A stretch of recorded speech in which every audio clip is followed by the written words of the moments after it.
am joined by one of my besties, Beghal. Hi. The decade of our lives that I think we've kind of been the most in control, but also like when we actually feel like we're a fully fledged adult. The person I was at the start of my 20s is very much figuring herself out.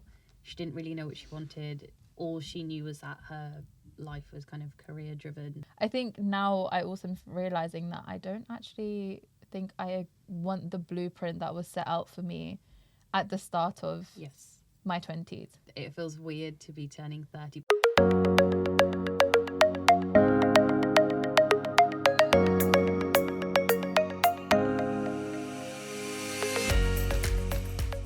Today, we're actually talking about a topic that's actually something that I think many of us will go through or have gone through, and that is turning 30 and also looking back at our 20s. So I am joined by one of my besties, Beghal. Hi. Well, Manveer. Well, yeah.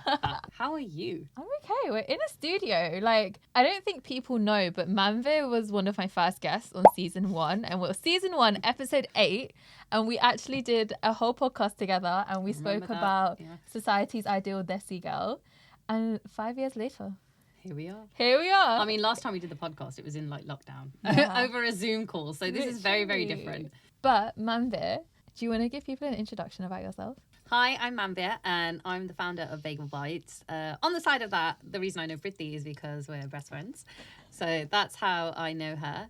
I am a pharmacist by day and by evening, and any time that I get off, I am a chef, well, unofficial chef.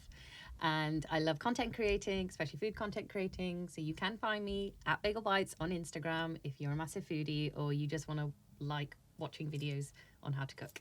So our episode today is actually about turning 30 because we're both turning 30 this year, but also a look back at our 20s. And I think like our 20s have been such a like memorable decade of our lives. So this episode, we're digging deep, we're looking back, we're going through our 20s, sharing kind of like what we've been up to, our lessons, and also like how we feel about turning 30 as well. I think it's like such a topical thing because I think a lot of like people we grew up with and a lot of our friends are also turning 30.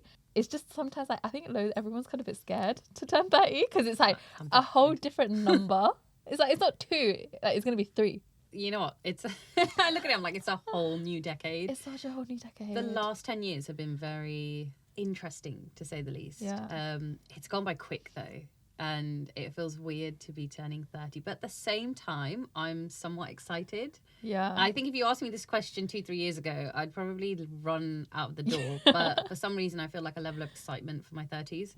So who knows? Who knows what could be in store? And we're going to dig deeper into that later on in the episode. But let's take it back to our 20s and looking back at the decade of our lives that I think we've kind of been the most in control, but also like when we actually feel like we're a fully fledged adult. How would you describe your 20s? I think there was a lot of life lessons to be had in my 20s, both good and bad. And I think reflecting back on it, the person I was at the start of my 20s isn't the person I was now, but in a good way. Yeah. I think the person I was at the start of my 20s is very much figuring herself out. She didn't really know what she wanted. All she knew was that her life was kind of career driven, on the basis that, okay, I'm going to become a pharmacist. There was no kind of what next or what about on the side. And the later part of my 20s, I just discovered a whole new side of skills that I had, passion that I had. And I think that's kind of shaped me more into the person I want to be for my 30s. Yeah. Which I think that is the reason why I'm excited for my 30s, because I'm not done yet. I don't think I'm done yet exploring that part of myself. So I'm excited for it. How about yourself? I would say a lot of growth. Like, so there's so much growth, and I think really character building. I think the person that I am now at 29 is very different to the person at 20. I even look back and I'm just like, I used to be such a kid. Like, I think I was also just like very childish, like really kiddish. Like, I think over time I've like grown and matured, and I feel like now I'm like a lot more mellow in life, if that makes sense. Like, I'm not as like excitable, as in I'm still excitable, but like not as excitable. But I think now I'm a lot more just like calmer. But yeah, definitely character building. I think a lot has happened in this decade, which is like the first time we've experienced stuff. Agreed. It's weird because I think at the start of our 20s, like going up to like 20, you're almost kind of given like a very similar blueprint to life where it's like, okay, so you go to school and then you go to uni. But this is like when everything kicks off and you're kind of like, okay, you're in the deep end now. Yeah, oh, you're definitely thrown in the deep end. Yeah. You're like, no one told me about this. No one told me about this at school. No one Yeah. told me about this at uni. It's very sheltered. Yeah. Once you leave uni, I feel like you're just not necessarily out on your own, but now you're kind of out in the wilderness and that's where it hits you. And even now, I feel like there's stuff that I just don't know, and I'm like, should I know this at 29? Yeah. Why do most people at 30 seem to have everything together, and I feel like I just don't know what's going on. But I guess, like you said, it's the first time we're experiencing any of this, so we have to kind of give ourselves credit, really. That, you know, we're all in this learning curve together. It is true. A lot of like life has happened through life lessons and life experience. Like, I don't think school has ever taught us like how to deal with heartbreak, how to like date, relationships, finding a job, being laid off, changing careers. I don't know, like there's just so much that I feel like is just not taught. Even finances. Looking back at my 20s, I think one of the things that I always wanted was like a 20s that I can look back and like be really proud of as well, because I think the way I always thought about it was like, I'm never going to have this decade of my life again where I can literally just focus on me. The decade with the least responsibilities, but also the one with money and time. Going into my 20s is also the first time that like I've had that freedom to like do what it is, or actually try and figure out that freedom, because being a brown girl, we don't get that freedom. And I think also that's a big one as well. I think really learning to like how to advocate for myself, like unlearning a lot of stuff that I thought like I wanted. Yes, I agree with that. I think now I also am realizing that I don't actually think I want the blueprint that was set out for me at the start of my 20s. You've had quite an experience, haven't you? I actually look back at my 20s and I'm like, I'm really proud of where I am. I'm proud of you from how you were at the start. I'm really proud of you. Like, you've come a long way. And I think like so much happened in our 20s. I mean, we dealt with a pandemic. Oh my God. I don't think anyone knew what to do in that situation. It's a bit of a weird one, and I'm sure a lot of people can relate, but that period of lockdown, I have no recollection for. I just remember going to work. There was nothing going on. Yeah. And I almost feel like when someone asks me about my 20s, there's that little gap. It's like a fuzzy grey area.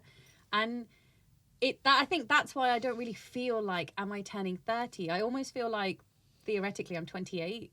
So a lot happened in that time. But, I mean, you've done some major growth, which is nice to see. I always think about this. And I was like, yes, I think it took basically our mid-20s away from us, which I think is a very kind of like, I think for me, my mid-20s, what I envisioned it to be would be like when I start dating more, is when I level up in my careers, when I like focus on my health and do all of that. And I had spent time with my friends, because those are the times to do that before. I think obviously when you go into your late 20s, people start getting married and having children and going through their own lives. So you only have a very small amount of time with your friends to be young and have those memories being young.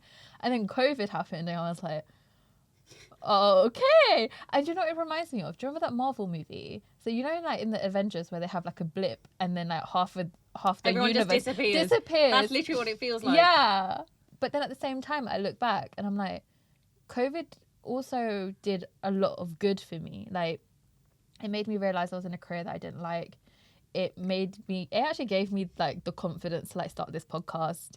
And I think if anything, as a friendship group, I think it actually brought us all closer together, which I wasn't expecting, but I'm so glad it did. Like the fact that we used to do like weekly like Zoom quizzes.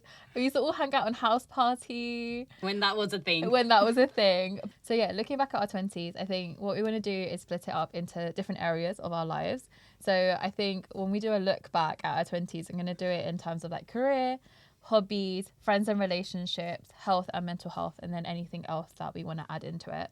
So how has like your career been over your 20s? Oh, career. It's been a big eye-opener. Like I said, so in my 20s, the first couple of years of my 20s, my huge focus was qualifying as a pharmacist. Doing my exams, everything, you know, that was quite hard in itself, especially after uni. I think after uni, the pre-reg year that you have, is just wild. Like, you feel like, what have I been learning for 4 years at uni? You really get thrown into it, but it's a great learning experience. That 1 year is very stressful, trying to balance working long hours and then also revising for an exam, which is probably the most important exam I sat in my life, which was a qualifying exam. The biggest part of my 20s was actually failing that exam the first time. How was that? That was probably one of the worst days of my life.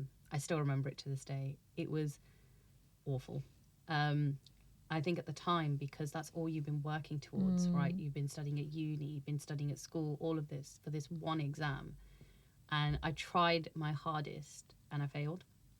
And I remember like picking up the phone and like ringing my parents. I was crying my eyes out saying I failed. And they were like, it's okay, like you can try again. You know, luckily I did have another attempt. And that was hard. It was, I think, you always want everything to go well. So when something like this fails, you feel like your whole world has come crashing down.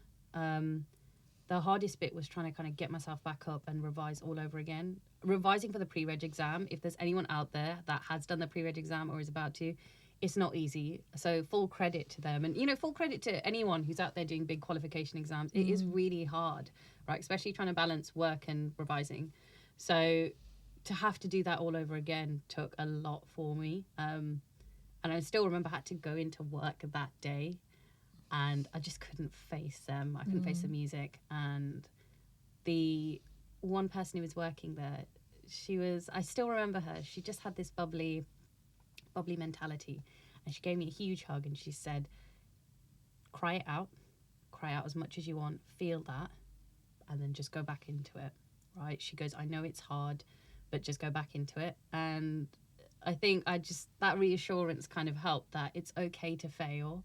I think that was the biggest thing, that I was always scared about failing. In me, you know, like being the eldest child, like failure is just not a thing. Like, no, you just don't, you know. So for me, I was scared. But luckily, my parents were very reassuring. They said, it's okay, try again. And then from there, I was living in London at the time. I moved back home. And I guess being in your home comforts really helped as well. Trying to revise for that exam again, it went a lot better. My focus was better. I felt better in myself as well, my well-being. I started kind of revising during the day, making sure I got full rest. And I remember the day that I sat that exam, I was cool as a cucumber, which, you know me, like, I overthink. I'm a stress head. So if I'm going to an exam cool as a cucumber, you should be worried. I got this. Yeah, I was literally just like, yeah, I'm fine. I was so unfazed. I was actually a bit worried. I was like, is this just me trying to mask the fact that I'm really scared? And I walked out of that exam feeling a lot more confident in myself. And I ended up passing that second time. But, you know, no one sits there now and asks me at work, like, oh, so, you know, did you fail the first time? They actually don't realise until I tell them that, no, I failed the exam first time. It's okay to fail.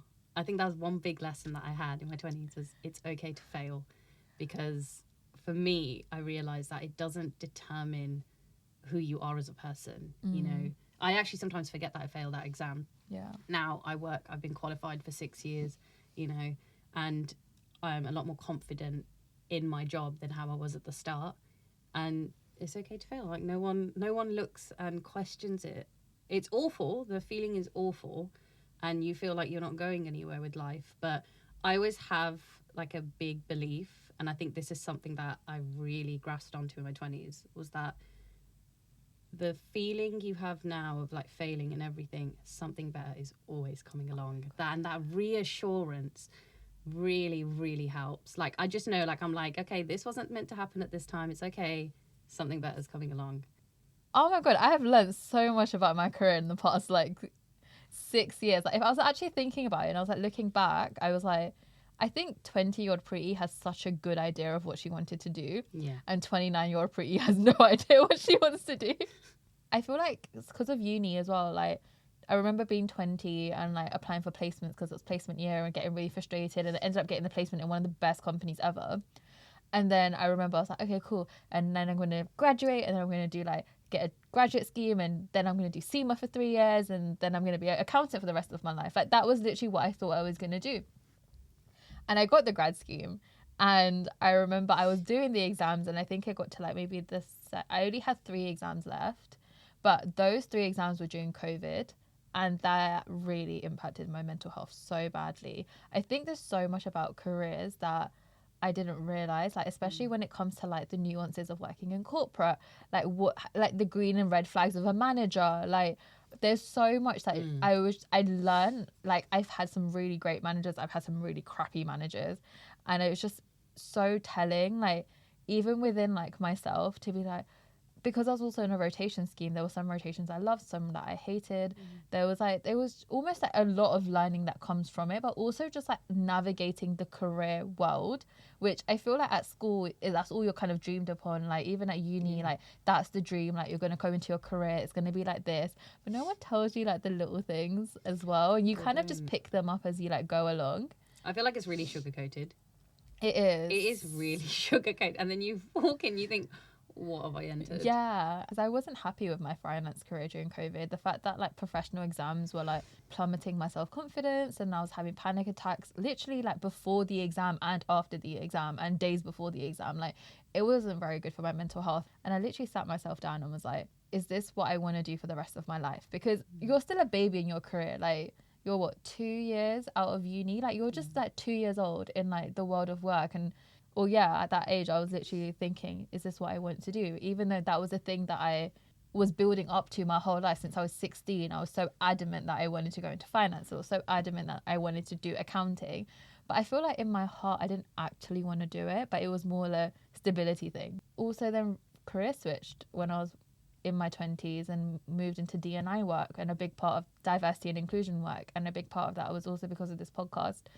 And it was such a change. Like, I feel like I finally found a team where I was like, oh my God, has all the green flags of a manager. Or wow, this team cares about me. Or wow, they take into consideration like my opinion or what I want. And I feel like I was so fed up of just being like, especially when I was in finance, I was so fed up of being the young one and having to like code switch all the time. And also during that time doing bhangra and then doing bhangra comps whilst working, whilst studying, and then having to pretend like, oh yeah, I'm just doing this small little dance thingy, when actually it's huge. Like O2, Hammersmith Apollo, like it's massive. I felt like I really had to code switch at work. There's so much that I want to talk about because like the corporate world and the nuances and all of that. I think that needs to be a podcast. Like, you definitely need to do that as a podcast. So many people would relate. Yeah, 100%. But also that career switching thing, like it wasn't easy, but it was also a decision that I like did, and it was something I proactively went and did. Like I went out to be like, I don't want to be in finance anymore. I want to look for other opportunities, and luckily I was still able to be in the company that I was and be able to transfer internally to D&I and do us a comment there. And but don't you think that there's like a level of excitement to that, or is it scary? I feel like it's scary because I think I've always been, again, going back to that blueprint, I've always kind of just been going down that blueprint of study, education, uni, career, right? And the career is going to be like a very similar career throughout your whole life. I don't think I was ever taught the fact that you're able to change your careers and you are able to switch, and if something's not serving you, you don't need to stay in that. Whereas like my parents have been working in the same career for like 35 years. They've like never moved out of their careers. I don't know how they do it. Yeah, and I'm like 3 years in, I'm like, oh, I don't know if I'm feeling this anymore. I think as well, back then, careers were not as advanced as they are now. It's true. There are so many opportunities now that people see as a career, you know, like, and that includes like doing things like this. Do you know what I mean? Whereas with our parents, it was very much like you said, blueprint. That's what your career is. And to them, that's all they've been used to doing. Yeah. And, you know, they've been doing it for so many years and it works.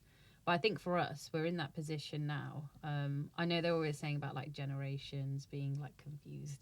I think we know what we want. And like you said, you listen to that feeling, something doesn't feel right. How can you sit there and do that for the rest of your life? But it's also what I want for the next couple of years. Like I want to be in a position where if I am fortunate to have kids, I want to be able to spend time with them. I want to be able to actually spend quality time with them, take them out places, do things with them, you know, get them to do activities that they like, which may turn into a hobby, may turn into a passion, you know, put in that effort with them.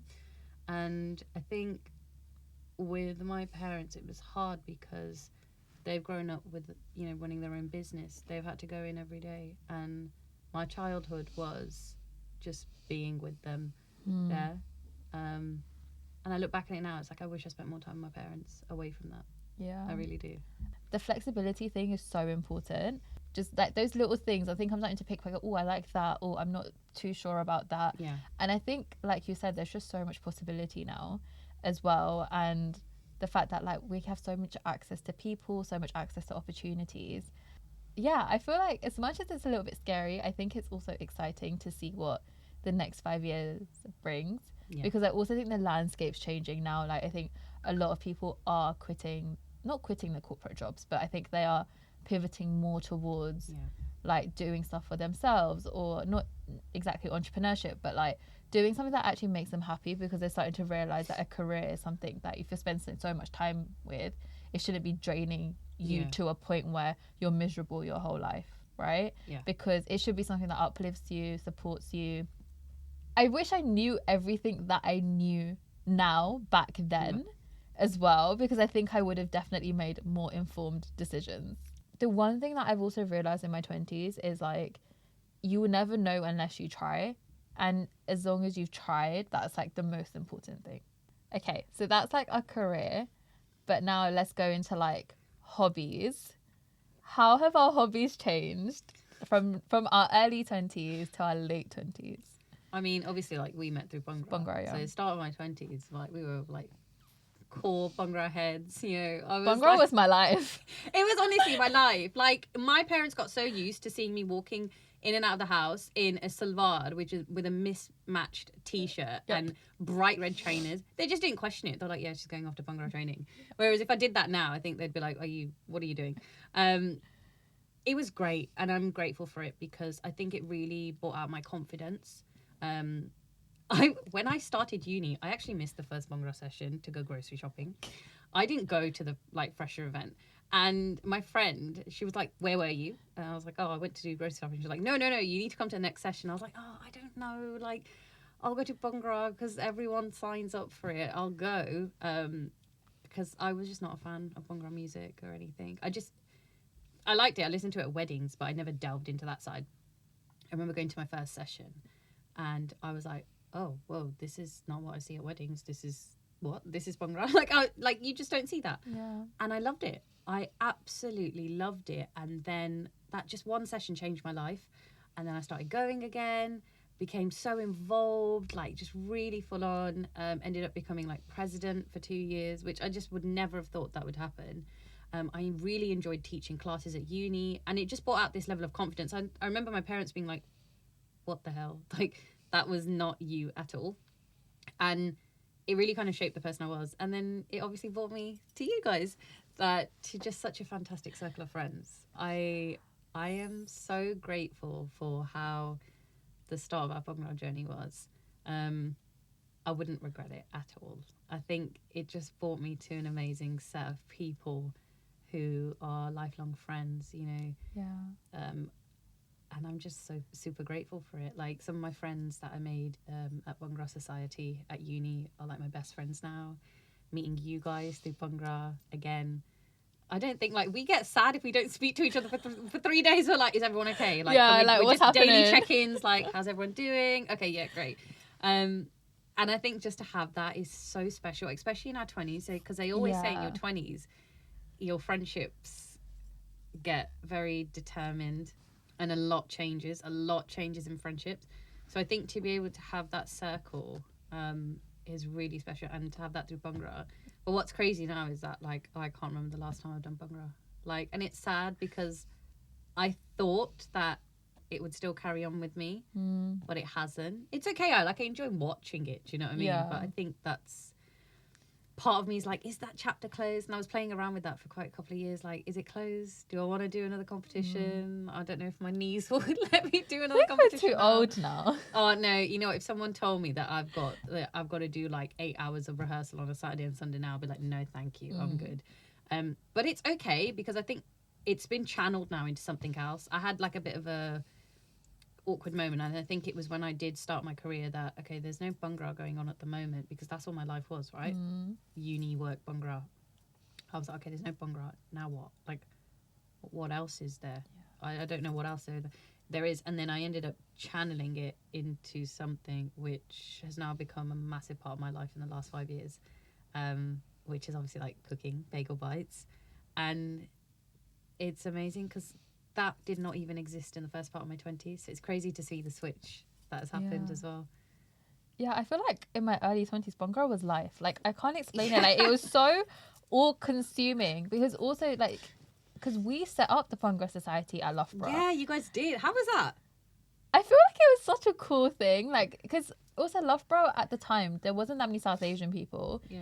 And I just remember there was, like, this one class. And I was, like, telling, like, my friend Jess. And I was like, hey, do you want to come with me? And then we just went to this class and we just, like, rocked up. And there was probably, like, 10 people. And yeah, and then it kind of just like went from there, and then we just kept coming to classes, and then someone was like, hey, do you want to do a competition?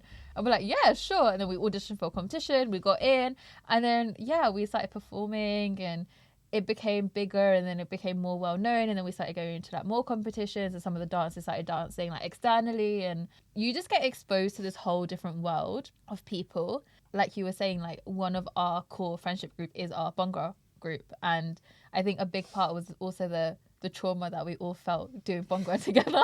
Aches and pains. The aches and pains, the mental resilience that's like needed, but also like you bond so much because you're spending like 24/7 with each other. And it's like, I think this is how I knew that like this was a really special friendship group, was the fact that I see everyone so much and I'm not fed up of them.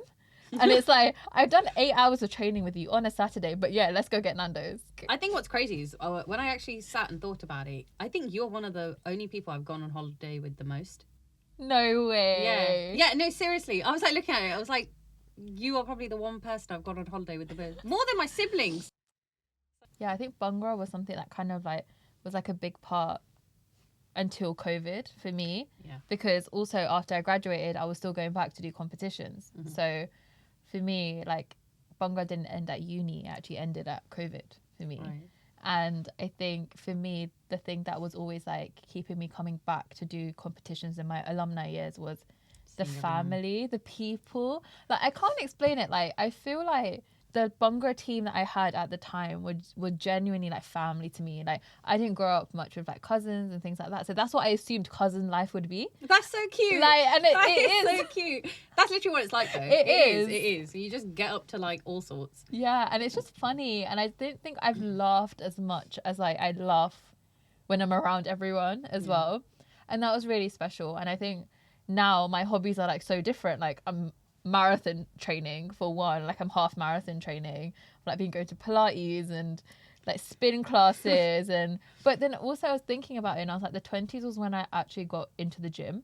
Yeah, I never went to the gym as a teenager, and I think my 20s was like when I started like going to the gym, thinking about health and fitness a lot more, like figuring out like my relationship with it, because I grew up really chubby, and I think even at uni I was quite chubby, and I think after placement year and doing bhangra is when I feel like I lost a lot of weight, but I also like started gaining muscle as well. And yeah, I feel like I've definitely been on a journey with it, but I think like me at the start of my 20s was very different to like who I am now. I definitely agree with like the fitness thing. Bhangra was my way of fitness, do you know? Yeah. And I think it was great. That's why when all like COVID happened, when I started working, I was like, oh my God, what now?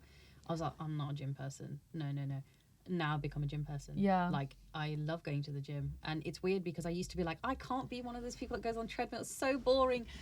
But I remember after working and when things started to slowly open up again, I just came home and I thought, I can't keep doing this. Just going to work and coming home. That's all I was doing. Going to work and just sitting on the sofa in the evening. I was like, I feel like a couch potato. I was like, something needs to be done about this. I was like, right, gym it is. And I was so scared. I remember going, my mum said, oh, why don't you sign up to the gym that I go to? I went, okay. And I was so scared because I was like, I feel out of place. You know, people are going to know what to do. I don't know how to use these weights or anything. Yeah, it's actually really scary. It is. You walk in and you're like, do I press this button to make the treadmill go? Like, how does it work? And I'm too shy to ask people for help. But there was, I don't know whether it was just the gym that I went to. The gym that I went to, everyone was just so nice. You know, everyone would say hi to you. No one would look at you weird. No one would actually care, like, whatever you're doing. And I felt very self-conscious when I first went to the gym. I was like, oh, someone's going to look and think, what is she doing? No one actually cared. I think everyone was in their zone. And that's what I loved about it. It's now become that one place where I can switch off without any distraction. It's me time. Like, no one talks to me, and my whole focus for that 1 hour or the whole any time that I'm there, that whole focus just becomes the workout. And it made me feel a lot better about myself. I took more of an active approach in what I was eating. I think the biggest challenge I've had over the 20s has been my relationship with food. Mentally, it's not been great, and it's still getting there. Oh, this is where the tears are going to come. I knew this was going to happen at some point. I'll hold them back as best as I can. And I think the biggest part was trying to deal with my image. I have never felt kind of confident in myself. Bhangra gave me that one. Bhangra was the first time I felt confident in myself, where I felt good within myself, my image, everything, because at that point, no one's judging you for how you look, right? Like, your ability to dance and everything, it's how your passion comes through on the stage. You know, the way your smile radiates, that's what emulates around you. You know, no one looks and thinks, oh, she looks like this. You know, everyone thinks, wow, she looks amazing. She looks like she's having so much fun on stage. And that's what I loved about Bhangra, is that there was no judgment there. It was just bring your presence on stage and own it. And I think it was sad when, like you said, COVID happened. It stopped me. I felt a bit lost. I was like, I don't know. I felt like I lost a bit of myself. It sounds deep, I but agree. yeah, I was a bit like, oh, what now? Like, because I mean, at uni they used to call me Bhangra Manveer. I was like, oh. You know, it like, becomes such a big part of your personality. It does. And I think for me, losing that just became quite hard, and I had to channel it. And I think doing the whole fitness journey, it was hard to start off with, but now I absolutely love it. And it made me take a lot more, a better approach in looking after myself. You know, my mental health. I think going to the gym helped with my mental health a lot. More than I thought it would. And I think the biggest challenge I face now is just like, I feel a level of guilt when I don't go to the gym. I'm like, oh, I didn't go today. And I think that's quite hard sometimes to dissociate from that and tell yourself, actually, it's okay. Like, give yourself a bit of leeway. Like, you've had a long day at work. It's okay to not go to the gym today. I think the biggest journey I had to battle with was my self-image and my mental health with that, because my relationship with food was not good. Being a foodie, I never spoke about it. I never spoke about it online, anything.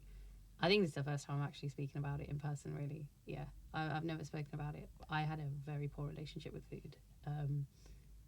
Yeah, to the point that I had to, like, seek, like, help and therapy for it. Because I just felt like I was punishing myself. I felt guilty for kind of eating junk food, and I used to just punish myself a lot, and I couldn't do it. And I think going to the gym made me learn to love food again, and actually, like, be like, you know, it's okay to eat this chocolate bar, like, you know, eat in moderation. It's okay to eat it, like, you're not a bad person. And gym really helped me a lot. And like you said, at the start of my 20s, it was awful. Like, so now, kind of later on in my 20s, I feel like I have more of a mature mindset for it as well. I think, like, this is what I was saying. If I was to do a competition now, I would have the energy. I did not have that energy back in, like, my start of the 20s. I'd be like, listen, I'm not doing these run-throughs. No. Whereas now, I think going to the gym, I'd be like, yeah, cool. The mental mindset to do a competition again. I kind of want to do it, but at the same time, I'm like, am I biting off more than I can chew? I don't know. I was thinking that the other day. I was like, oh, do I want to do another comp? And I was like, oh, probably not. Like, I'm like marathon training right now, and really similar. Like, if you were gonna tell me in my 20s, I'd be like, oh, by the way, you're gonna run a half marathon. I'd be like, yeah, all right, come on. But I'm actually doing it, and it's like, yeah, like similar to you. Like, I think I picked it up in COVID when everyone else picked up running. I remember that was a phase. I was like, what is going on? But it's like a phase that stuck, because I did it also to, like, clear my mental health, and, like, it was a big part for me to just shut off my brain and just, like, run, and I really enjoyed it. And I think even now, marathon training, like, yes, it hurts and it's painful, but I'm actually enjoying it. Like, I didn't think I would enjoy running as well, but yeah, very similar. Like, it was because of my mental health.